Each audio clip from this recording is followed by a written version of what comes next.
Assalamualaikum warahmatullahi wabarakatuh. Innal hamdalillah nahmaduhu wa nasta'inuhu wa nastaghfiruh wa na'udzu billahi min shururi anfusina wa min sayyiati a'malina.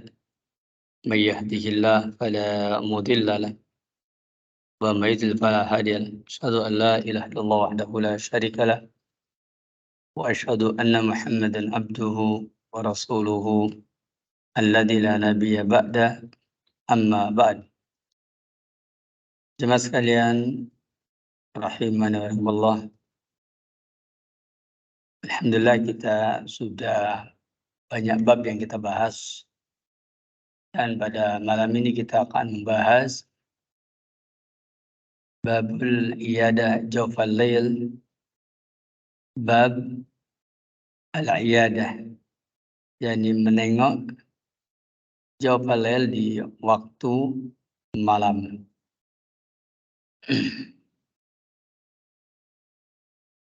Pembahasan kita di kesempatan ini merupakan pembahasan yang menarik karena yang kita bahas ini bab yang ke-227 ya. Berbicara tentang menengok di tengah malam ya.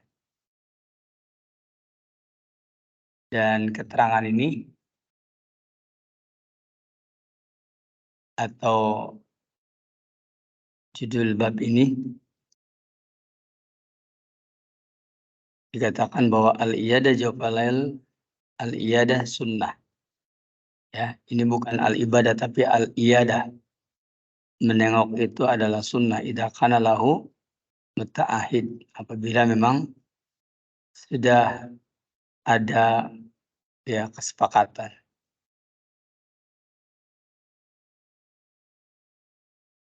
Wa wajibun idza lam yakun lahu muta'ahid min khadim au qarib au sadiq. Dan wajib apabila ya dia tidak mempunyai orang yang memang menjadi pembantu atau orang yang dekat atau orang yang atau sahabatnya. Demikian dalam kita yakni dalam kitab Lum'ad. Dan wa aslul bab kafaratul marad. Adapun pokok babnya adalah kifarat ya sakit. Walamma kana al-athar al-ati yadullu alal iyadah fi jawfil aidan aqada alaihi baba iyadatil marid. Ketika asar yang datang menunjukkan mengenai kunjungan di tengah malam juga, maka di sana dikaitkan satu bab tentang menengok orang yang sakit di tengah malam. Artinya tidak apa-apa kita menengok orang sakit di tengah malam, dan memang biasanya orang sakit walaupun tengah malam masih tidak tidur biasanya. Begitu. Jadi tidak termasuk ke dalam kategori mengganggu karena menengok di tengah malam.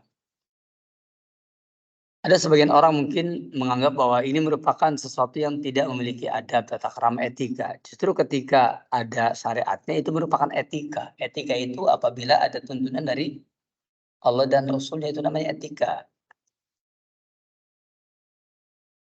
Selanjutnya, adapun hadis ini yang akan kita bahas ini, qala al-Imam Al-Bukhari ta'ala hadatsana Imran bin Maisarah qala hadatsana Ibnu Fudail qala hadatsana Husain an Sufyan bin Salamah an Khalid bin Rabi qala lama taqula Hudzaifatu sami'a bidzalika rahtuhu wal ansar. Diterangkan di sini bahwa ketika Hudzaifah sakitnya bertambah berat, dan terdengar, ya, yaitu oleh rombongannya dan juga oleh orang Ansor. Dan kita harus tahu jamaah sekalian bahwa Hudzaifah ini itu adalah Hudzaifah Ibnul Yamani. Seingat saya Hudzaifah Ibnul Yamani di dalam kitab Usdul Ghobah, yaitu kitab tentang tarikh sahabat, bahwa Hudzaifah Ibnul Yamani ketika beliau hijrah ke Madinah, itu beliau dari Yaman. Ketika datang ke Madinah, ditanya oleh Rasulullah SAW, kamu pengen masuk rombongan muhajir apa ansor? Kemudian Hudzaifah berpikir, kalau dia muhajir, ya, berarti dia dianggap berangkat dari Mekah menuju ke Madinah. Dan status muhajir berat. Kenapa? Karena itu kan orang-orang yang lebih awal masuk Islam. Orang yang masuk Islam sebelum hijrah. Sedangkan beliau ini orang yang pergi dari Yaman, ya, kemudian beliau datang kepada Rasulullah SAW yang berada di Madinah, dan tujuan beliau, ya, yakni ingin menjumpai Rasulullah SAW. Akhirnya ketika ditawarkan apakah dia pengen masuk ke bagian muhajir atau ansor, maka beliau lebih cenderung masuk ke rombongan kaum ansor. Itu Hudzaifah Ibn Yamani sebagaimana yang terangkan dalam kitab Usdul Ghobah. Dikatakan bahwa kata Al-Hafidh dalam kitab Al-Ithaf, ya, yakni ugmiya ala Hudzaifah min awal lail summa afaqa, bahwa Hudzaifah di awal malam, ya, beliau pingsan, baru kemudian beliau siuman setelah itu. Faqala ayyul hada, lalu dia bertanya, apakah ini malam? Ya, qultu sahara al-a'la. Ini adalah waktu sahur yang paling atas. Qala a'idun billahi min jahannam. Aku berlindung kepada Allah dari neraka Jahannam.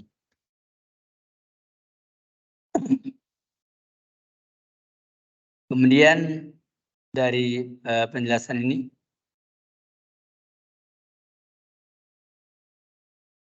bahwa ketika Hudzaifah diberikan kain kafan yang baru, ya, sebagaimana yang disandarkan dalam riwayat Abu Mas'ud, maka beliau mengatakan, ya, mali udfan bi kafanin jadid. Kata beliau, aku tidak mau dikuburkan dengan kafan yang baru. Artinya beliau pengen dengan kain kafan yang lama. Dan beliau mengatakan, kata Hudzaifah, laula anni ara anna hadzal yawma akhiru yawmin minad dunya. Seandainya saja aku mengetahui bahwa ini adalah ya hari terakhirku di dunia, wa awal yaumin minal akhirah, dan hari pertama dari akhirat, lam atakallam bih. Niscaya aku tidak berbicara dengannya. Allahumma innaka kunta ta'lamu anni kuntu uhibbul faqra 'alal ghina. Masya Allah ya, para sahabat Nabi.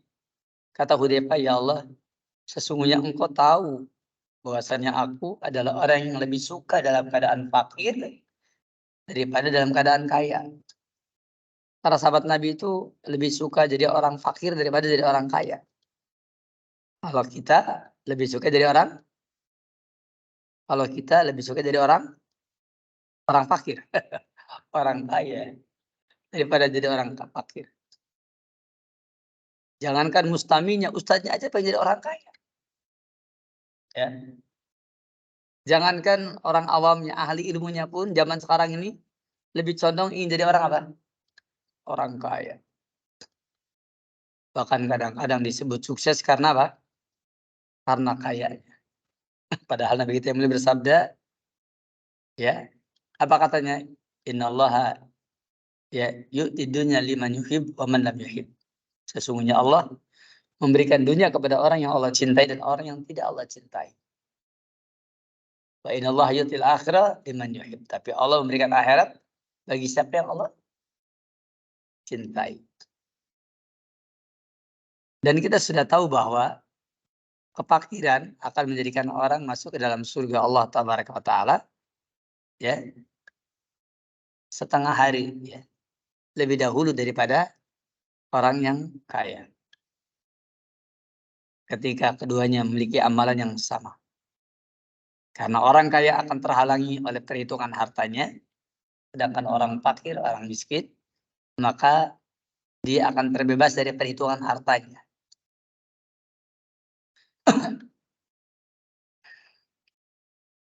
Kemudian kata Hudzaifah, wa uhibbu dzillata 'alal izzi. Aku lebih menyukai dihinakan daripada dimuliakan. Barakallahu fikum, orang zaman sekarang cenderung dimuliakan apa dihinakan? Ya, dimuliakan. Bahkan kadang-kadang tidak mulia juga apa? Memuliakan dirinya. Wa uhibbul maut 'alal hayat, dan aku lebih suka kematian daripada kehidupan. Dan para sahabat Nabi banyak yang memiliki pandangan seperti ini. Bahkan ada di antara sahabat Nabi mengatakan, ini la ahbabtul aisha fid dunya ila disalatin. Aku tidak, ya, suka untuk hidup di dunia melainkan karena ada 3 hal, kata beliau. Apa 3 hal yang menyebabkan yakni salah seorang sahabat Nabi lebih suka hidup di akhirat dan tidak suka hidup di dunia? Beliau katakan bahwasanya aku tidak suka hidup di dunia melainkan ada 3 hal. 3 hal ini adalah apa? Di antara yang pertama, kata beliau, yaitu melaksanakan sholat malam di malam yang sangat dingin. Dan kita tahu malam yang sangat dingin adalah waktu yang paling tidak cocok untuk sholat malam. Kenapa? Dingin sekali. Tapi para sahabat Nabi lebih suka itu. Yang keduanya, aku lebih suka untuk tidak hidup di dunia kecuali karena 3 hal. Hal yang kedua yang menyebabkan dia suka apa? Yaitu melaksanakan puasa, saum di hari yang sangat terik mataharinya. Di hari yang sangat panas cuacanya. Ini yang diterangkan oleh sahabat Nabi ini semuanya bertentangan dengan keinginan kita. Kalau kita kan lebih suka apa? Ya, kita lebih suka kalau salat malam ya jangan dingin lah. Kalau dingin kan ya membuat kita malas untuk bangun. Orang nggak dingin aja malas kebangunnya, apalagi dingin. Yang keduanya puasa, saum dalam keadaan apa? Terik matahari. Wah, ini lebih parah lagi. Kenapa? Haus. Justru para sahabat Nabi suka yang seperti itu. Dan yang ketiganya apa? Musahabatul khiyar. Musahabatul akhyar. Yaitu bersahabat dengan teman-teman yang baik. Jadi kalau tidak ada teman-teman yang baik, maka aku tidak suka. Nah, ini diterangkan oleh sahabat Nabi yaitu Abu Darda radhiyallahu anhu. Jadi ala kulli hal begitulah sahabat Nabi memiliki perasaan seperti tadi, termasuk yang dimiliki oleh Hudzaifah ibn Yamani. Beliau mengatakan wa uhibbul mauta 'alal hayat. Aku lebih menyukai kematian daripada kehidupan.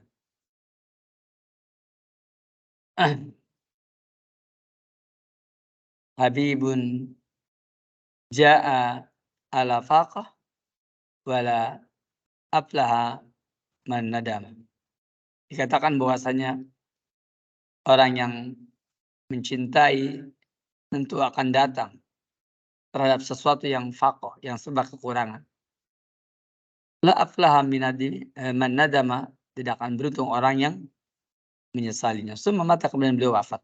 Demikian diterangkan dalam kitab Shoffatus Shoffah juz 1 halaman 251.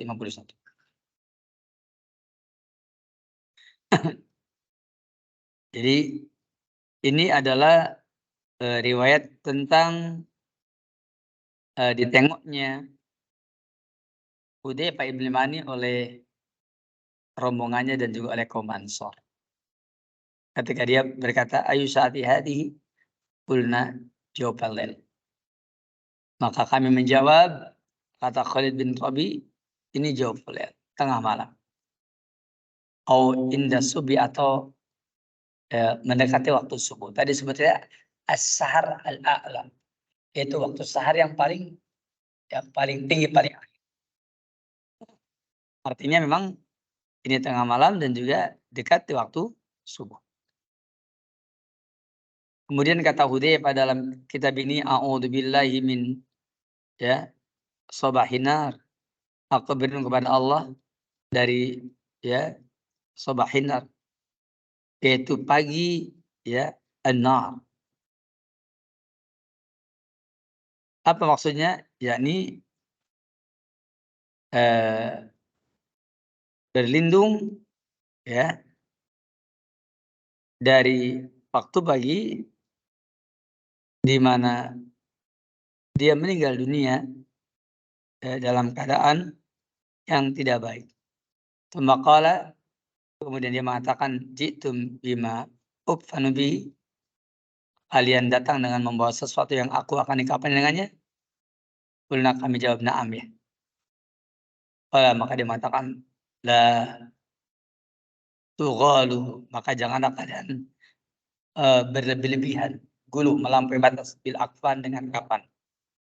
Fa innahu in yakun li indallahi khairun budiltu bihi khairun minhu.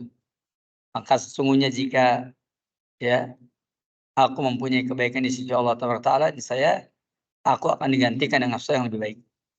Wa in kanatil ukhra, dan jika ada yang lain, maka sulibat salban sari'an, maka niscaya dia dirampas dengan cepat. Demikian dijelaskan, sulibtu salban sari'an, niscaya aku akan diambil dengan cepat. Demikian diterangkan di dalam kitab ini.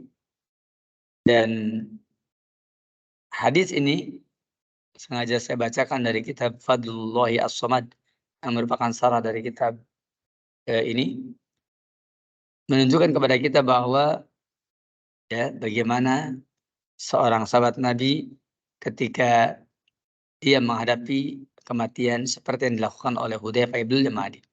Qala Ibnu Idris, Ibnu Idris berkata, atainahu, kami mendatangi Hudzaifah fi ba'dil lail, yaitu pada sebagian malam. Dan ini kemudian dijadikan dalil bahwa bolehnya mengunjungi di tengah malam. Adapun dalam kitab Rasul Barad, maka faedah atau fikul hadisnya adalah dari hadis tersebut, dan bagi muslim an yaquma bi iyadati akhihi idza ulima bi maradihi.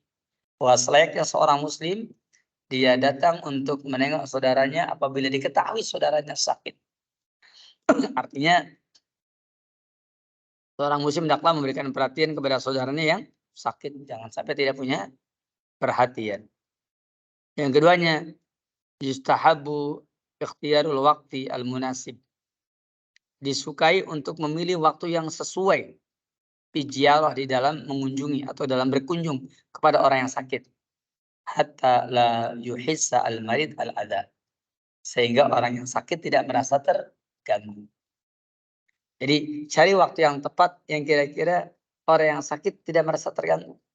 Makanya kalau umpamanya kita nengok orang sakit, orang sakitnya sedang tidur, jangan dibangunkan, biarkan saja.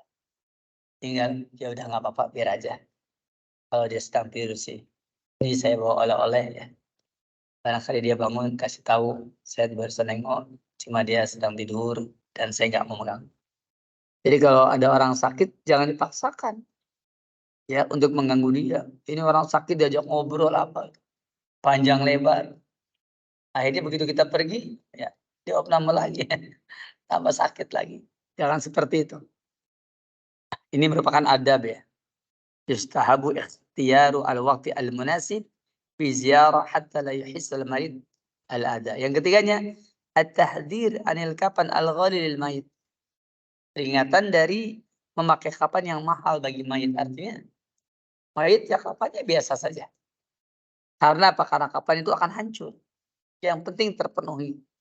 Makanya lihat oleh kita kapan-kapan yang dibeli itu rata-rata kapan-kapannya yang biasa saja. Bahkan yang mudah hancur seperti itu. Demikian penjelasan yang diterangkan oleh Syekh ya Muhammad ya bin Muhammad As-Salafi di dalam kitab Rasul Barad Syarah atas kitab Al-Adab Mufrad dalam babul iyadah jawfal lail. Ini adalah faedah-faedah yang diterangkan di dalam kitab ini ya, dan saya kira cukup insyaallah dari faedah tersebut untuk menunjukkan bahwa saya ulangi lagi kita ya tidak boleh menggunakan kafan dengan berlebihan sebagaimana petunjuk dari sahabat Nabi yang mulia Hudzaifah ibn Yamani ya radhiyallahu anhu. Selanjutnya hadis yang ke 497. Hadis yang ke 496 ya. Itu adalah hadis yang dilemahkan oleh sebagian ahli ilmu. Namun hadis yang ke 497 ini adalah merupakan hadis yang sahih. Adapun yang dijelaskan di dalam kitab Fadlullahi ya As-Samad. Adapun dalam kitab ini ketika menerangkan hadis yang 490 ya 6, maka disebutkan bahwa hadis ini ya, diriwayatkan atau hadis ini ya, diterangkan oleh Imam Al-Bukhari di dalam kitab Al-Adabul Mufrad. Dan juga hadis ini diriwayatkan oleh Imam Ibnu Abi Syaibah dalam kitab Musannafnya. Al-Imam Abu Nuaim dalam kitab Hilyatul Auliya dan Al-Khatib Al-Baghdadi dalam kitabnya Tarikh Baghdad. Namun karena ada perawi Khalid bin Rabi yang majhul, maka dinyatakan riwayat ini lemah. Namun isi yang tadi dari riwayat ini itu menunjukkan bahwa begitulah sikap dari Hudzaifah bin Yamani ketika beliau akan meninggal dunia dan sikap beliau bersamaan dengan sikap yang lainnya. Adapun hadis yang ke-497 qala al-Imam Al-Bukhari ta'ala hadatsana Ibrahim bin al-Mundhir qala hadatsana Isa bin al-Mughirah an ibni Abi Dhi'bin an Jubair bin Abi Salih an Ibn Shihab an Urwata an Aisyata radhiyallahu anha an Rasulullah kata Nabi sallallahu tidak istakal mukmin apabila seorang mukmin itu sakit atau mengeluh akhlasahullahu maka Allah membersihkannya, Allah memberikannya kama yukhalisul kir sebagaimana serobong membersihkan ya khabasal hadid yaitu noda atau karat besi. Ya, sebagaimana serobong yakni yang ditiupkan ada karat besi itu dalam rangka apa? kama yukhalisu al-qir khabas al-hadid. Al-qir adalah alat yang suka ditiup ya untuk menjadikan api begitu dapat membersihkan noda-noda besi atau karat besi. Hadis ini adalah hadis ya yang menunjukkan bahwa al-marad idza stadda adumal ajru, bahwa yang namanya rasa sakit atau penyakit apabila semakin hebat sakitnya maka itu adumal ajru ya, adumal ajru pahalanya semakin besar. Al-marad idza stadda adumal ajru. Yang namanya sakit apabila ya istadda, apabila semakin hebat sakitnya adumal ajru pahalanya semakin besar. Kemudian wahatta 'anil marid khotoyahu, dan akan menghilangkan dari orang yang sakit khotoyahu, yaitu dosa-dosanya, ya kesalahan-kesalahannya. Fa amrul mu'mini kullihi ya fa amrul mu'mini kulluhu khairun. Maka urusan orang beriman itu fa amrul mu'mini kulluhu khairun. Urusan orang beriman semua urusannya itu baik. Idza shaha, apabila sehat, wa taba dan baik, syakarallah taala. Orang yang beriman pasti bersyukur kepada Allah. Fakutiba lahul ajru, maka ya dicatatlah bagi dia pahala. Wa idza marido, dan apabila sakit, sabar. Orang yang mukmin itu sabar. Fakutiba lahul ajru. Itulah orang yang beriman. Jadi orang yang beriman itu selalu apa? Selalu baik. Makanya dikatakan ya ya apa katanya? Innal mu'mina ya, sesungguhnya orang mukmin itu ya yang namanya ajaban li amril mu'min, ajaban li amril mu'min, begitu menakjubkan urusan orang beriman, ya orang beriman. Innal mu'mina, sesungguhnya orang beriman, ya amruhu kulluhu khair. Urusannya semuanya baik. Innal mu'mina amruhu kulluhu khair. Sesungguhnya yang beriman itu urusannya semuanya baik. Makanya kata Rasul, ajaban li amril mu'min, betapa menakjubkan urusan seorang mukmin. Innal mu'mina, sesungguhnya orang mukmin, ya amruhu kulluhu khair. Urusannya semuanya baik. Kenapa? Kalau dia mendapatkan kebaikan, maka dia bersyukur. Apabila mendapatkan keburukan, dia bersabar. Makanya urusannya selalu baik. Itu adalah orang yang beriman.